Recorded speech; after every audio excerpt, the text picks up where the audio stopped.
अमेरिकी राष्ट्रपति ट्रंप ने एक बड़ा आर्थिक और कूटनीतिक फैसला लेते हुए ब्रांडेड और पेटेंटेड दवाओं पर 100% टैरिफ लगाने का एक बड़ा ऐलान किया है। यह नियम 1 अक्टूबर 2025 से लागू हो जाएगा। ट्रंप प्रशासन का यह कहना है कि यह फैसला मेक इन अमेरिका और अमेरिका फर्स्ट नीति का बहुत अहम हिस्सा है। इसका मकसद अमेरिका में दवा उत्पादन को बढ़ावा देना और सप्लाई चेन को सुरक्षित करना है। खास बात तो यह है कि यह टैरिफ उन कंपनियों पर लागू नहीं होगा जो अमेरिका में अपनी दवा बनाने वाली फैक्ट्री का निर्माण कर रही हैं। यानी अगर किसी कंपनी ने अमेरिका में प्लांट का निर्माण शुरू कर दिया है तो उसकी दवाओं पर यह टैक्स नहीं लगने जा रहा। भारत के लिए यह खबर बहुत ज्यादा महत्वपूर्ण है क्योंकि अमेरिका को दवाओं का सबसे बड़ा सप्लायर भारत ही है। भारत अमेरिका को 30% से ज्यादा दवाएं एक्सपोर्ट किया करता है। 2024 में भारत ने अमेरिका को $8.73 अरब यानी कि लगभग 77,000 करोड़ रुपए की दवाएं भेजी थी। अमेरिका के हेल्थ केयर सिस्टम में हर 10 में से 4 प्रिस्क्रिप्शन भारतीय कंपनियों की दवाओं से पूरे होते हैं। सन फार्मा, डॉक्टर रेड्डीज, ल्यूपिन जैसी दिग्गज कंपनियां अमेरिका को जेनेरिक दवाओं के साथ साथ कुछ पेटेंटेड दवाएं भी एक्सपोर्ट करती हैं। हालांकि ट्रंप ने जेनेरिक दवाओं को इस टैरिफ से फिलहाल बाहर रखा है। आपको हम ये भी बता दें कि क्योंकि अमेरिका का स्वास्थ्य तंत्र जेनेरिक दवाओं पर ही चलता है। जेनेरिक दवाओं ब्रांडेड दवाओं से 80 से 90% तक सस्ती होती हैं और सीधे अमेरिकी नागरिकों की जेब पर असर डालती हैं। अगर इन पर भी टैरिफ लगता तो अमेरिकी स्वास्थ्य सेवा बहुत महंगी हो जाती। हालांकि विशेष रिपोर्ट से तो यह भी खुलासा हुआ है और विशेषज्ञ मानते भी हैं कि भविष्य में ट्रंप जेनेरिक दवाओं को भी निशाना बना सकते हैं। भारत पर पहले से ही इसका असर पड़ रहा है क्योंकि 27 अगस्त से अमेरिका ने भारतीय कपड़े, जेम्स, ज्वेलरी, फूड और फर्नीचर पर 50% टैरिफ लगा दिया था। अब ब्रांडेड दवाओं पर 100% टैरिफ ने भारत की दवा उद्योग को चिंता में डाल दिया है। इसका सीधा असर भारतीय फार्मा कंपनियों को स्टॉक्स और एक्सपोर्ट ग्रोथ पर साफ तौर पर देखने को मिलेगा। टैरिफ का दायरा सिर्फ दवाओं तक सीमित नहीं है। ट्रंप ने किचन, कैबिनेट, बाथरूम, वैनिटी और से जुड़े हुए सामानों पर 50% टैरिफ लगाने का ऐलान भी किया। बता रहे हैं कि गद्देदार फर्नीचर पर 30% और बड़े ट्रकों पर 25% टैरिफ लगाया जाएगा। ट्रंप ने कहा कि दूसरे देश अमेरिकी बाजार को भर रहे हैं और इससे स्थानीय मैन्युफैक्चरिंग उद्योग प्रभावित हो रहा है। इसलिए अमेरिका अपने उद्योग को बचाने के लिए सख्त कदम उठा रहा है। भारत के लिए यह फैसला दोहरी चुनौती लेकर आया। एक तरफ अमेरिका भारत का सबसे बड़ा दवा बाजार है तो दूसरी तरफ भारत की अर्थव्यवस्था का एक बड़ा हिस्सा फार्मा एक्सपोर्ट पर भी निर्भर करता है। अगर आने वाले समय में जेनेरिक दवाओं पर टैरिफ लगा तो भारत की दवा इंडस्ट्रीज को बहुत बड़ा झटका लगेगा। आपको बता दें कि ट्रंप का यह फैसला सिर्फ व्यापार नीति नहीं बल्कि अमेरिका की राष्ट्रीय सुरक्षा और रणनीतिक नीति का बहुत महत्वपूर्ण हिस्सा है। यह कदम आने वाले महीने में भारत अमेरिका व्यापार संबंधों को और ज्यादा कठिन बना सकता है।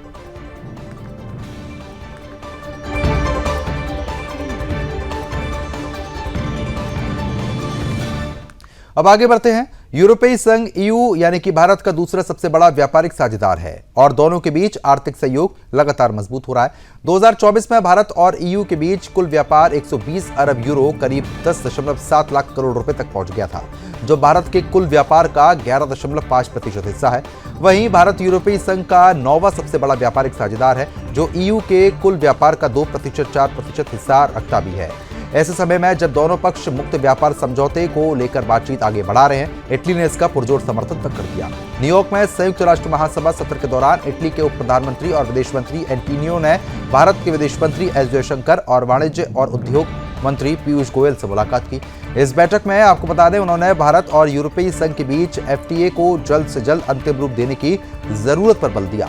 उन्होंने कहा कि इटली इस समझौते का पूरी तरीके से समर्थन करता है और इसे तेजी के साथ लागू करने के लिए प्रतिबद्ध है। बता रहे हैं कि ताजानी ने इस मुलाकात के बाद सोशल मीडिया प्लेटफॉर्म X पर पोस्ट करते हुए इसे बेहद ही महत्वपूर्ण करार दिया और यह भी घोषणा कर दी कि वे आने वाले महीनों में भारत का दौरा करेंगे। उन्होंने लिखा है कि भारत और इटली के बीच रणनीतिक साझेदारी, आर्थिक साझेदारी जिसे भारत दौरे से और मजबूती मिलेगी। उन्होंने कहा कि भारत इटली के लिए प्राथमिकता वाला देश है। उन्होंने ये भी खुलासा किया इटली सरकार ने भारतीय बाजार में अपने निर्यातकों को बढ़ावा देने के लिए 500 मिलियन यूरो करीब 4,500 करोड़ रुपए का एक विशेष योजना तैयार की है। बैठक के दौरान उन्होंने ये स्पष्ट कर दिया कि इटली FTA को आगे बढ़ाने के लिए पूरी तरीके से सक्रिय भूमिका निभा रहा है। उनका ये कहना है कि ये समझौता दोनों पक्षों के बीच व्यापार और निवेश को एक नई दिशा देगा। FTA लागू होने के बाद व्यापारिक शुल्क घटेंगे, निवेश के लिए माहौल और नियम आसान हो जाएंगे और कुछ कंपनियों को बड़े बाजारों तक पहुंचना आसान हो जाएगा। विशेषज्ञों का यह मानना है कि FTA से भारतीय IT, फार्मास्यूटिकल्स और कृषि उत्पादों को यूरोप के विशाल और उच्च क्रय शक्ति वाले बाजार तक सीधी और सस्ती पहुंच मिल जाएगी। वहीं यूरोपीय कंपनी को भारत जैसे तेजी से बढ़ते और उपभोक्ता आधारित बाजार में प्रवेश का बड़ा अवसर मिलेगा। यूरोप के ऑटोमोबाइल, लग्जरी सामान और मशीनरी सेक्टर को भारत में संभावना दिख रही है। भारत और ईयू के बीच एफटीए वार्ताएं लंबे समय से चल रही हैं, लेकिन हाल के महीनों में इसमें तेजी आ गई। इस संदर्भ में उन्होंने भारत द्वारा काफी ज्यादा अहम बताया, क्योंकि इससे न केवल दोनों देशों के बीच द्विपक्षीय सहयोग मजबूत होंगे, बल्कि भारत यूरोप संबंधों को भी नई गति मिल जाएगी। एफटीए लागू होने के बाद दोनों पक्षों के बीच आपको बता दें कि व्यापारिक संतुलन, निवेश में बहुत बड़ा इजाफा देखने की उम्मीद है। कुल मिलाकर इटली का यह समर्थन भारत और ईयू के बीच एफटीए वार्ताओं को निर्णायक मोड़ देने वाला भी साबित होगा।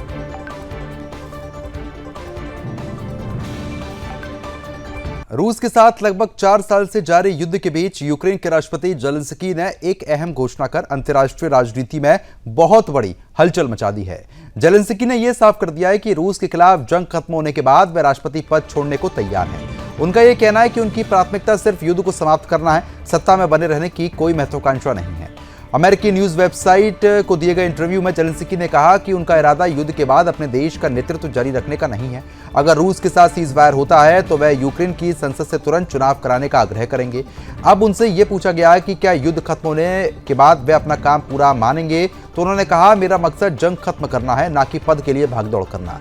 जेलेंस्की ने स्वीकार किया है कि युद्ध की वजह से चुनाव अनिश्चितकाल के लिए स्थगित कर दिए गए हैं और राष्ट्रपति ट्रंप से लेकर कई आलोचक इस मुद्दे को लगातार उठा रहे हैं। उन्होंने कहा कि सुरक्षा स्थिति और संवैधानिक प्रतिबंधों के बावजूद चुनाव कराना संभव हो सकता है, बशर्ते स्थिति कुछ हद तक सामान्य हो। उन्होंने बताया कि राष्ट्रपति ट्रंप से मुलाकात के दौरान उन्होंने स्पष्ट कर दिया कि अगर सीजफायर की सहमति बन जाती तो वह उस अवधि का उपयोग चुनाव कराने की दिशा में कर सकते हैं। उन्होंने कहा कि उन्हें समझ है कि जनता एक जनादेश वाली नेता की तलाश कर रही है, जो लंबे समय से शांति कायम करने के लिए निर्णायक फैसला ले सके।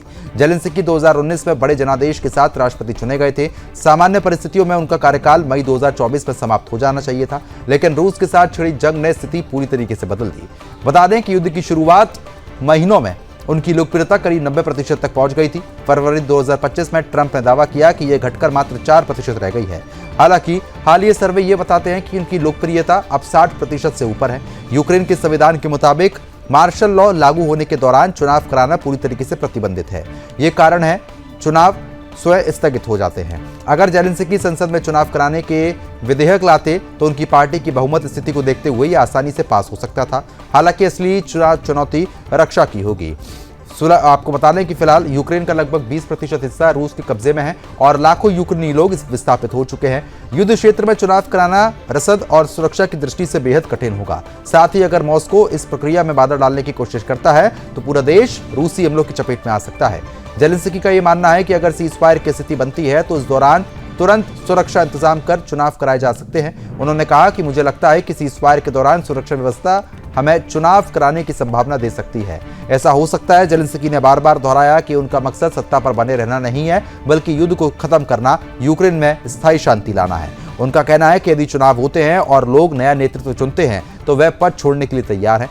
विशेषज्ञों का यह मानना है कि जेलेंस्की का यह बयान उनकी राजनीतिक परिपक्वता और युद्ध की थकान दोनों को दर्शाती है। एक ओर वे अपने देशवासियों को यह भरोसा दिलाते हैं कि लोकतांत्रिक प्रक्रिया वापस बहाल होगी, वहीं दूसरी तरफ रूस पर यह दबाव भी बना रहे हैं कि सीजफायर की स्थिति में यूक्रेन लोकतंत्र की राह पर आगे बढ़ेगा। कुल मिलाकर जेलेंस्की का यह बयान युद्धग्रस्त यूक्रेन के लिए नए राजनीतिक अध्याय की ओर संकेत करता है। अब देखना होगा कि क्या रूस के साथ सीजफायर की कोई संभावना बनती है और क्या यूक्रेन निकट भविष्य में चुनावी प्रक्रिया में प्रवेश कर पाता है क्या। अमेरिका ने भारत से रूस से तेल खरीदने के फैसले पर एक बार फिर से विचार करने का आग्रह कर दिया है। अमेरिकी ऊर्जा मंत्री की तरफ से कहा गया है कि अमेरिका भारत को दंडित नहीं करना चाहता, बल्कि उसका लक्ष्य यूक्रेन में जारी युद्ध को समाप्त करना है। न्यूयॉर्क में आयोजित प्रेस कॉन्फ्रेंस में राइट ने कहा कि दुनिया में तेल बेचने वाली कई देश है और भारत को सस्ता तेल खरीदने के लिए रूस पर निर्भर होने की जरूरत है ही नहीं। उन्होंने कहा कि भारत रूसी तेल इसलिए खरीदता है क्योंकि यह सस्ता है, लेकिन इस प्रक्रिया में वह उस देश को वित्तीय मदद दे रहा है जो हर हफ्ते हजारों लोगों की जान ले रहा है। उन्होंने ये स्पष्ट कर दिया कि अमेरिका चाहता है कि भारत रूस को छोड़कर अन्य देशों से तेल खरीदे। उनका यह भी कहना है कि हमारे पास पर्याप्त तेल है और बाकी देशों के पास भी है। हमारा उद्देश्य भारत को दंडित करना नहीं है, बल्कि युद्ध समाप्त करना और भारत के साथ अपने संबंधों को मजबूत करना है। उन्होंने इस बात पर जोर दिया कि हाल ही में उन्होंने भारतीय विदेश मंत्री एस जयशंकर से मुलाकात की, जिसमें दोनों देशों के बीच सहयोग और भविष्य के रस्तों पर बातचीत हुई है। अमेरिकी मंत्री ने रूस और यूक्रेन के बीच शांति स्थापित करने के प्रयास को बहुत ज्यादा जटिल बताया है। उन्होंने कहा कि अमेरिका और उसके सहयोगी इस संघर्ष को समाप्त करने के लिए रचनात्मक उपाय तलाश रहे हैं। राइट ने अमेरिका भारत संबंधों को मजबूत करने की प्राथमिकता पर जोर दिया। और कहा कि राष्ट्रपति ट्रंप फिलहाल केवल युद्ध को समाप्त करने पर ध्यान केंद्रित कर रहे हैं। उन्होंने आगे कहा कि भारत के साथ ऊर्जा और व्यापार सहयोग के लिए पूरी तरीके से हम तैयार हैं और भविष्य में दोनों देशों के संबंध उज्जवल होंगे। राइट ने यह भी कहा कि युद्ध को समाप्त करने के लिए अधिकतम दबाव बनाने हेतु अमेरिका और भारत को मिलकर रणनीति तैयार करनी ही पड़ेगी। फिलहाल इस पर प्रतिक्रिया देते हुए भारतीय विदेश मंत्रालय के प्रवक्ता रणधीर जायसवाल ने कहा कि अमेरिका ने रूस से भारत के तेल आयात को निशाना बनाया। उन्होंने स्पष्ट कर दिया है कि भारत का आयात निर्णय पूरी तरीके से बाजार के कारकों पर आधारित होता है और इसका उद्देश्य 1.4 अरब भारतीयों की ऊर्जा सुरक्षा सुनिश्चित करना है। इस दौरान राइट ने यह भी दोहराया कि अमेरिका चाहता है कि भारत रूस पर निर्भरता कम कर दे और वैश्विक तेल बाजारों से खरीदारी करे। उन्होंने कहा कि हम चाहते हैं कि भारत हमारे साथ मिलकर तेल खरीदारी करे और युद्ध समाप्त करने में सहयोग दे। अमेरिका की यह अपील ऐसे समय पर आई है जब भारत अपने ऊर्जा आयात को संतुलित करने के लिए कई विकल्प तलाश रहा है। अमेरिकी मंत्री बार बार ये कह रहे हैं कि उनका मकसद भारत को सजा देना है ही नहीं, बल्कि यूक्रेन युद्ध को समाप्त करना और भारत के साथ दीर्घकालीन संबंध मजबूत करना है।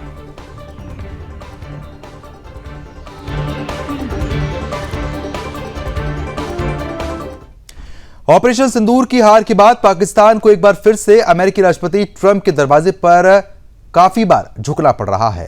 चीन से मोहभंग और बढ़ते वैश्विक दबाव के बीच पाकिस्तान की शीर्ष नेतृत्व team field marshal Asim Munir और प्रधानमंत्री शहबाज शरीफ ने व्हाइट हाउस में ट्रंप से मुलाकात की, लेकिन इस मुलाकात को लेकर जितनी उम्मीद जगाई जा रही थी उतने ही सवाल खड़े हो गए।